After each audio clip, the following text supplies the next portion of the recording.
Incendio en Battle Creek. Amigo y amiga que me escuchas, la Review and Herald fue la editorial más grande en Michigan a principios del siglo XX. Muchos materiales impresos eran trabajos comerciales para personas que no pertenecían a la Iglesia Adventista.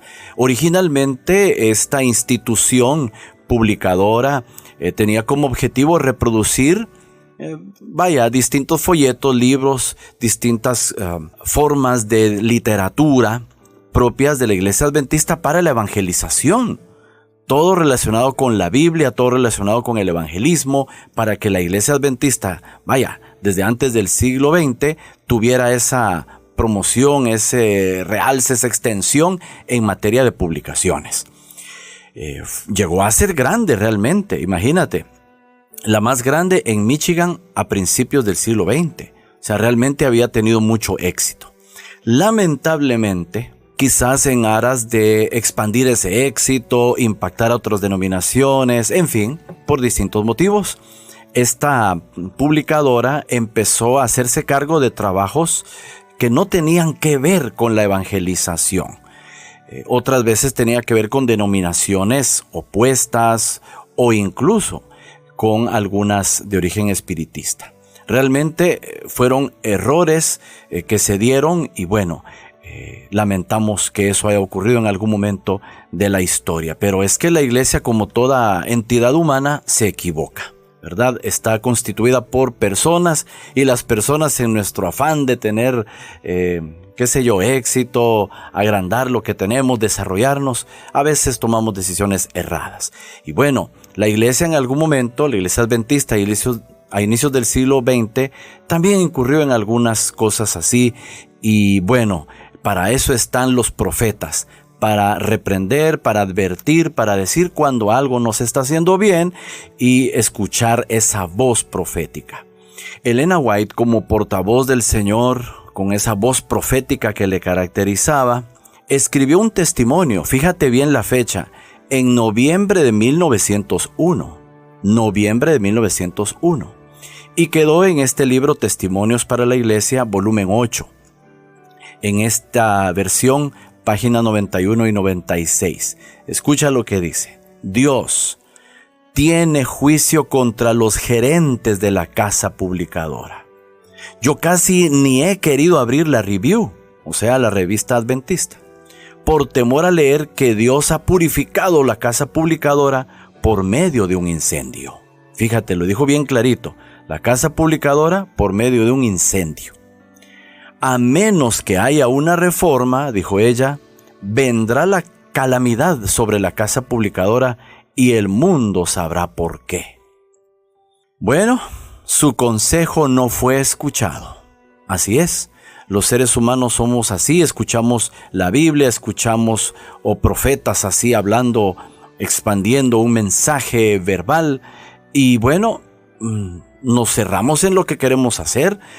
Tenemos allí la voz profética y muchas veces hacemos caso omiso.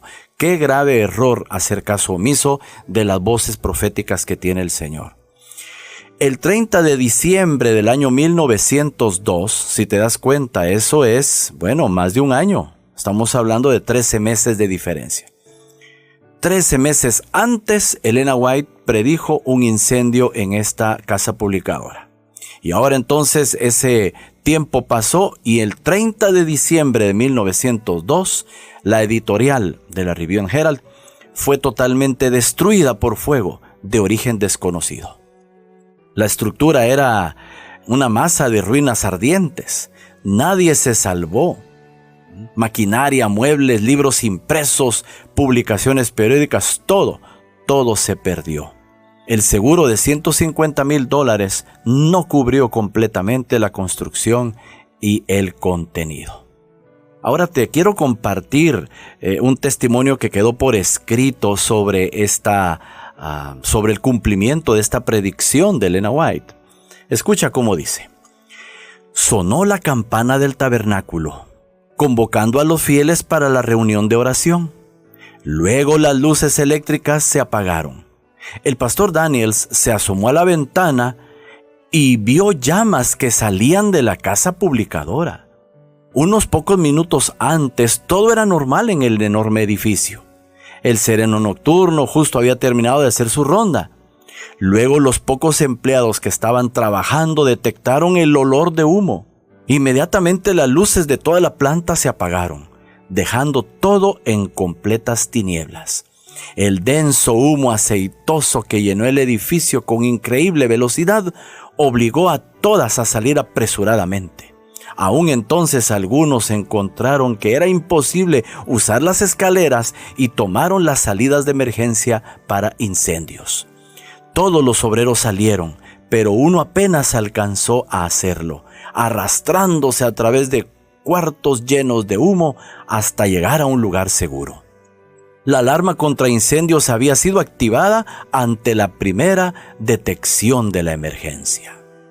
Cuando los pastores Daniels y Evans alcanzaron la calle, toda la sala de prensa estaba en llamas. 1 minuto o 2 minutos más tarde, llegaron las autobombas del departamento de bomberos de la ciudad y pronto estaban echando agua sobre el fuego. Todo el edificio parecía estar envuelto en llamas. Ningún bombero pudo entrar en ningún lugar. Los intentos por detener el incendio fueron inútiles. Todos podían ver que nadie era capaz de controlar las llamas. El hermano Robert del departamento de arte salvó unos pocos muebles y algunos preciosos materiales de arte, pero no se pudo salvar nada de las oficinas editoriales o de la biblioteca. Eran ahora un poco pasadas las 7:30. Los bomberos dirigieron sus esfuerzos al salvataje del edificio oeste de 2 pisos, cruzando la calle, y de los depósitos en el lado este de la planta de la Review. Afortunadamente, la brisa procedía del suroeste y el humo y las llamas eran impulsadas por el viento a través de la calle Main. Y esto dentro del McKelvey Park. A las 8 cayó el techo de la planta y la maquinaria en los pisos superiores comenzó a desplomarse. Ahí por las 8:30, las paredes de revestimiento de ladrillo se estaban derrumbando. Aunque había una cantidad de empleados trabajando por todo el edificio, ninguno había visto el comienzo del incendio. Sin embargo, en forma general, estaban de acuerdo en que el incendio había comenzado en el sótano, en la sala de máquinas original, debajo del cuarto de la dínamo.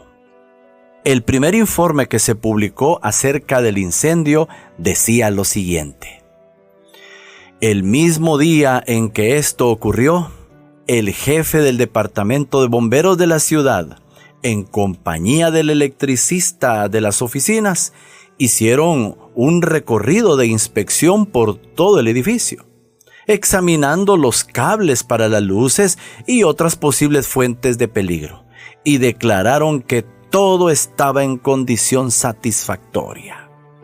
Eso quedó escrito en la misma revista Review and Herald el 6 de enero de 1903. Ellos reconocen que toda la inspección para saber si todo estaba en orden se hizo. Continúa aquí con el informe. Esto se había hecho en consideración de la renovación de la póliza del seguro del 1 de enero. El jefe de bomberos, un tal señor Weeks, que había dirigido la lucha contra un número de incendios grandes en Battle Creek, más tarde declararía que había tratado de extinguir cada uno de los incendios adventistas y que su puntaje era 0. Fíjate lo que dijo el jefe de bomberos. Hay algo extraño acerca de los incendios adventistas, con el agua derramada que actúa más como gasolina. Repito, el informe, es que esas son palabras realmente dignas de ser reiteradas. Escucha, hay algo extraño, dijo el jefe de bomberos, acerca de sus incendios adventistas, con el agua derramada que actúa más bien como gasolina. Y esta fue una correspondencia de B.P. Fairchild a Arthur L. White el 4 de diciembre del año 1965, ¿verdad? Cuando este descendiente de Elena White fue informado. La planta publicadora de la Review and Herald había crecido hasta llegar a ser uno de los establecimientos publicadores más grandes y mejor equipados del estado de Michigan. Ahora era apenas un montón de escombros. ¿Y por qué? Bueno, ya tú sabes, mi querido amigo y amiga, por qué es que había llegado a ser un montón de escombros, ¿verdad? Porque, oye, originalmente ese no era el propósito de la Review and Herald, de estar imprimiendo literatura de asuntos comerciales o de otras denominaciones, o peor aún, alguna cosa que tuviera conexión con literatura espiritista, ¿no? Jamás, jamás. Entonces el Señor se enfadó mucho con los directivos de la Review and Herald. Y antes de que una calamidad ocurriera, a través del testimonio de Elena White, fíjate bien, desde un año antes, un poco más de un año antes, mandó mensaje por medio de su sierva, que tenían que hacer cambios, que no podía seguir el asunto así como estaba. Pero el consejo profético no fue escuchado. Y tú sabes que cuando uno no escucha el consejo profético, se atiene a las consecuencias. Una predicción más de Elena White se cumplió. Un año y resto después, en el año 1902, se cumplió esto en la Review and Herald. Repito, la casa publicadora de la Iglesia Adventista en Battle Creek, en Michigan, justamente a inicios del siglo XX, pudieron ellos constatar que cuando no se siguen los consejos proféticos, entonces se padecen consecuencias. Y también se demostró que lo que Elena White había predicho se cumplió matemáticamente. Bueno, algo más sobre este informe. Mientras algunos de los miembros de la junta directiva estaban de pie observando las llamas, debe haber acudido a sus mentes una frase de una carta de Elena de White, escrita desde California y dirigida al gerente de la Review and Herald. Bueno, continúo por acá con algunas consideraciones más ya para ir cerrando. Mientras algunos de los miembros de la junta directiva estaban de pie observando las llamas, debe haber acudido a sus mentes una frase de una carta de Elena de White, escrita desde California y dirigida al gerente de la Review and Herald. Había sido leída a la junta 13 meses antes. Repito la frase: casi tengo temor a abrir la review, temiendo de ver que Dios ha purificado por fuego la casa publicadora. Y también te recuerdo dónde quedó escrita esas frases de Elena White: en Testimonios para la Iglesia, tomo 8, página 91. Así es, mi querido amigo y amiga que me escuchas. Dios ha dejado a los profetas para que nos adviertan. Y eso es algo que vimos o que logramos ver siempre en el Antiguo Testamento, en el Nuevo Testamento. Son advertencias que se nos dan para que reformemos nuestra vida. La Iglesia Adventista se equivocó en ese momento, sus dirigentes allí en la Review and Herald se equivocaron, ¿verdad? Tomaron decisiones. Así como también el pueblo de Israel se equivocó y no dejó de ser el pueblo de Dios, porque esto también hay que aclararlo. El hecho de que nuestros dirigentes en aquella época, allá en la Review and Herald, se hayan equivocado, el hecho que la iglesia tenga errores, no significa que deja de ser el pueblo de Dios, no significa que deja de ser el pueblo remanente. Mira cuántos siglos Dios toleró a Israel en sus múltiples apostasías, rebeldías, idolatrías. Cuántas cosas hizo Israel y Dios tuvo paciencia, le corregía, pasaban juicios, se abría la tierra, tragaba a aquellos rebeldes. Bueno, tantas cosas ocurrieron que Dios tuvo paciencia con muchas situaciones que hicieron con el pueblo de Israel. Más adelante también tuvo paciencia, no solamente con los rebeldes en el desierto, también cuando estaban en Canaán, cuando cayeron en los errores de los cananeos, participaron de sus pecados. Más adelante el rey David también se equivocó. Más adelante Salomón también se equivocó. Más adelante en la monarquía dividida, los reyes de Israel y de Judá también hicieron lo malo delante de los ojos de Jehová, y Dios siguió teniendo paciencia con ellos. ¿Ves? Ahora, esto no justifica que uno siga en errores, siga en pecado. Por supuesto que no. Por supuesto que esto no nos alienta ni nos motiva a pecar a nosotros. No, por supuesto que no. Pero algo sí puede quedar una gran lección. Que Dios en su amor y misericordia tiene paciencia. Y si bien es cierto, ejecuta juicios sobre su pueblo, lo hace siempre para corregirle, para que rectifiquemos.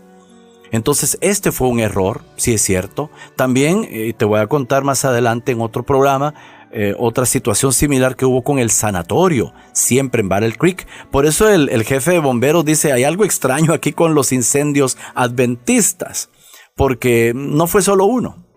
Hubo otros por allí y dice él, estamos echando agua y pareciera como que estamos echando gasolina, porque es que eso no se acaba. Obviamente lo que nos estaba queriendo dar a entender aquí el jefe de bomberos, lo que nos da a entender en este informe, es que eran fuegos extraños, eran fuegos que no tenían una explicación natural. Esos eran fuegos que habían sido originados por el mismo Dios para censurar, para mostrar su desacuerdo con los dirigentes en ese momento. Era un fuego sobrenatural. ¿Por qué? Porque Dios quería quemar aquello que estaba funcionando mal.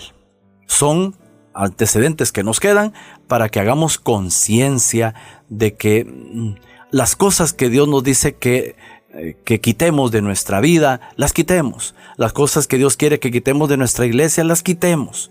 Las cosas que hay que reformar como pueblo de Dios, hay que reformarlas. Porque no es necesario que ocurran incendios ahora también en nuestros casos. Pero sí el saber que en el futuro el Señor tendrá que hacer cuentas con cada creyente y no queremos terminar en un mal plano. Queremos obedecer, aprender la lección de lo que le ha ocurrido a otros y no cometer sus mismos errores. Entonces, lección que obtenemos pues es esa. El Señor tiene paciencia con su pueblo, manda juicios, pero no significa que por eso haya dejado de ser su pueblo. Seguimos siendo el pueblo remanente, que tenemos una misión, que tenemos que corregir errores en el camino. Somos humanos, nos equivocamos, pero tenemos que leer, tenemos que estar pendientes de los consejos y las advertencias proféticas para no cometer los errores que otros cometieron en el pasado. Así que mi amigo, mi amiga que me escuchas, una predicción más de Elena White se cumplió, ¿verdad? Ella lo dijo en 1901 y se cumplió un año después, en 1902. Incendio en Battle Creek, en la casa publicadora. Que esto haya servido para que nuestra iglesia se haya hecho conciencia de rectificar, y nosotros también, que nos enteramos de estas historias, dispuestos a rectificar las cosas que en nuestra vida tenemos que mejorar. Gracias por tu atención. Que el Señor te bendiga.